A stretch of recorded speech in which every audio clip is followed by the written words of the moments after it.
So, we are delighted that you have joined us today and are willing to help us look back a bit about your experiences at the Institute. And I wonder if you could introduce yourself.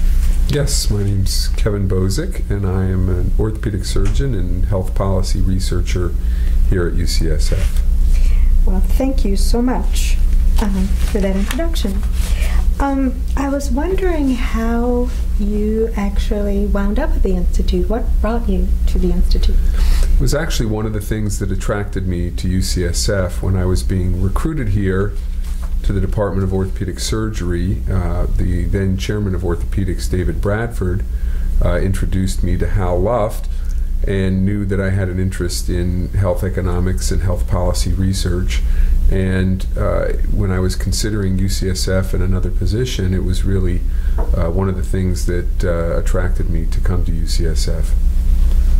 So was Hal one of the first people then you met from the Institute? It sounds like, yeah. Yes, he was. Yeah. So you said you had interests in health economics, and I'm wondering what your motivation for taking on that area of research, what that motivation was all about. Sure. Well, when I completed my clinical training, I had a good understanding of the pathophysiology of disease and the treatment options, but I had very little understanding about the health economics that play into our decision making as clinicians, as well as the policy implications of our clinical decisions. And so I became interested in health policy research as a tool to understand not only the pathophysiology of disease and how our treatments affect the pathophysiology, but how our clinical decisions affect health policy and our ability to have a sustainable healthcare system. So what particular area did you first begin exploring in terms of your health policy interests? So early in my career, I was very interested in the cost effectiveness of various types of surgical and non-surgical treatments. And we designed models to study and compare different types of surgical treatments and their impact on both cost and clinical outcomes. That's terrific. And what were some of the biggest challenges as you began to work in this field that you encountered, and how did you address them? Well, one of the big challenges is having access to the appropriate data and having access to the appropriate methodological expertise to complement our clinical expertise as clinicians. And that's one of the things I think that was attractive about coming here to the Institute, was being able to marry up my interest and expertise in clinical medicine with the methodological expertise of many of the core faculty here at the Institute. So I was just wondering how how your time at IHPS and your collaboration with others at the Institute has kind of supported and perhaps even shaped your work, your research. Yeah, I think it's had a tremendous impact. I think, again, I feel very fortunate to be at a place that has really so many unselfish collaborators who are willing to give of their time and expertise and really complement, again, each other's expertise and interests. So I may bring some clinical, in-depth clinical knowledge to a problem, but one of my colleagues may bring some in-depth methodological expertise, and when we marry up those two skill sets, it makes for a very powerful collaboration.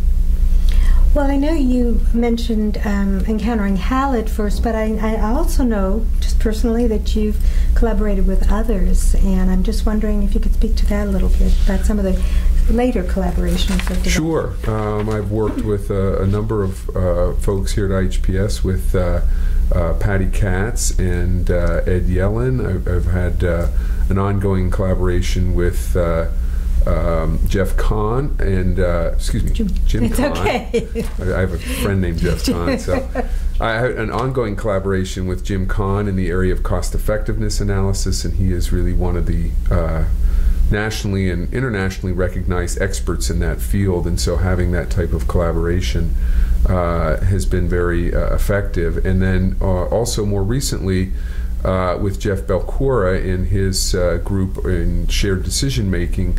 Again, this is an example where we took someone who had deep methodological expertise in shared decision making and translated it from the field of breast care, where he had the most experience, into the field of orthopedic surgery, where I had an interest in applying it, and it's been a very successful collaboration that's led to several research grants and a number of publications. That's terrific. That's terrific. So I'm wondering what you personally believe is the most impactful outcome of your work, having collaborated with several different players here at the Institute. Do you have a favorite? Is there something you're especially... Yeah, I think there's a couple of things that I'm most proud of. One is really developing the field of health policy research in orthopedic surgery, which really didn't exist 10 years ago, and being a pioneer in that area, and developing an interest amongst younger trainees and physicians who now have come here to study with us and be part of our research group has been a really exciting experience. And I think every project we take on, we really look at how will this impact and shape health policy here in the United States. And we've had several projects that have resulted in changes in health policy and led to testimony in front of Congress and impacted our healthcare system. And that's probably the most rewarding aspect of this type of research. And just for those folks who may not be familiar, can you speak to specifically some of the impact that you've had with regard to both access to care and also the financing of care? Because Sure. I think you've impacted both. Yeah, there's a couple of areas. One is we really we did some research with that was centered here at IHPS with the Mayo Clinic and Mass General, and we really were able to study the cost and clinical outcomes associated with orthopedic surgery, and that led to some major changes in the Medicare payment system, which were really a new way of paying hospitals for the work that they do, which really corresponds to the complexity of the work as well as the resource utilization associated with that. We also did some work around direct-to-consumer advertising for medical products and devices, and that led to us being called in front of the Senate Aging Committee in Washington to testify, and led to some new regulations around direct-to-consumer advertising of medical devices. That's terrific. Those are big ticket issues. I like your statement where you were talking about changing policy of Medicare payments. Maybe we can get another shorter statement on that. Okay. We did some work that we led here at IHPS with several other medical centers, trying to understand the costs and clinical outcomes associated with orthopedic surgery that led to major payment changes in the Medicare payment system. Very good, thanks. And Kevin, is it the case, I think, that it also impacted patients' access to second surgeries, revisions, and also the financing of those, which were being, as I understood it, channeled to academic medical centers, and they were not happy with the financial outcomes? Yeah, so that's exactly right. The work that we did really led to a change in the payment system, which compensated the centers that take on the more complex care with the appropriate resources they need to take on that care, which opened up access for the patients who needed it the most. That's great. Good? Very good. Okay. All right. That was easy. You guys took it easy on me. Oh, come on. We haven't even warmed up. Okay. All right. Want to have a sip of water? Oh, sure. I thought we were done. No. No. You got more? No, I'm Okay. not. I'm not letting you off the hook. It's So your fast. opportunity to add something that you feel like you haven't. Well, that's That's what I fine. was Really going to fine. also ask, but he's got other questions before he gets to ask That's you. fine. Okay, I'm tough.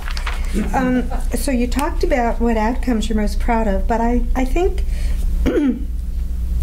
we'd appreciate your view on what you think the value added is of having an Institute for Health Policy Studies in your experience. Yeah. Well, I think it's been invaluable in my career, and I think having, again, a place where ideas are born, and when we can marry up the expertise of clinicians, methodologists, and policy experts with a common goal is really a unique setting and leads to some pretty powerful collaborations. So you mentioned a little while ago unselfish collaborators, and it sounds like you are certainly one of them. And I wonder if you can talk a little bit about that in terms of training the next generation of researchers and what your thoughts are. Yeah, I think everyone here at the Institute is committed to helping the next generation of clinicians and researchers understand the importance of addressing policy issues, and we all give of our time either formally through teaching and research seminars or informally through mentoring younger physicians and researchers who have an interest in health policy. So I wonder if there are any special things about the Institute that you'd like to comment on, or special stories, or fun personal experiences, or any aha moments. Sure. Well, for me, as a very busy and active clinician, I spend one day a week here at IHPS, and it's something that I really look forward to, getting away from the hectic clinical environment and really being able to sit down and hone in and focus on my research, to be able to meet with my collaborators who really are very innovative thinkers and really get me into the mindset of thinking about policy issues and how to solve them, moving beyond my day-to-day routine as a clinician. So it really is a nice change of pace for me, and something that I really look forward to in my week. Gives you a little bit of sheltered time. Huh? Yes. Yeah. So I don't know if there are any other comments that you'd like to make about the Institute, about the people, about your experiences here, about the networks that have opened to you. Anything, feel free. Well, I think UCSF is very fortunate to have a place like IHPS. It is really one of the premier institutes for studying health policy issues in the United States, and is populated by a number of not just experts in the field, but really great people who really want to shape the future of health policy in the United States. Like another read on that. So Okay. maybe a little shorter statement of that. Okay. But that was a good statement. Okay. He's tough. Yeah. I think UCSF is very fortunate to have the Institute for Health Policy Studies, where we bring together not only the top experts in the field of health policy, but really people who are, I'm going to start that again. I think UCSF is very fortunate to have a place like the Institute for Health Policy Studies, which brings together not only the top experts in the field of health policy, but people who really care and want to influence the future of health policy in the United States. That's very good. Okay. And I think it's also interesting when you were talking about dividing your time between hospital work and collaborating. Maybe you can get another statement out of that, how you divide your time that way. Okay. He gets to eat candy here. Don't tell anybody. I know about that. How do you find out these things? Don't become like Adams. He won't let his children have a bit of sugar, and he's the first one at the candy jar. Oh, yeah. Right? Well, being a part of the Institute really allows me to combine my interest in clinical medicine with health policy research. And while 4 days a week I'm working as a busy clinician in the hospital, 1 day a week I get to come over here, reflect, and think about innovative ideas for addressing some of the clinical dilemmas that I face during the week, and being able to collaborate with some real innovative thinkers in the area of health policy. All right, very good. Thank you. I thought that was terrific. Yeah, that was very good. All right. I think we got it. We got it, guys?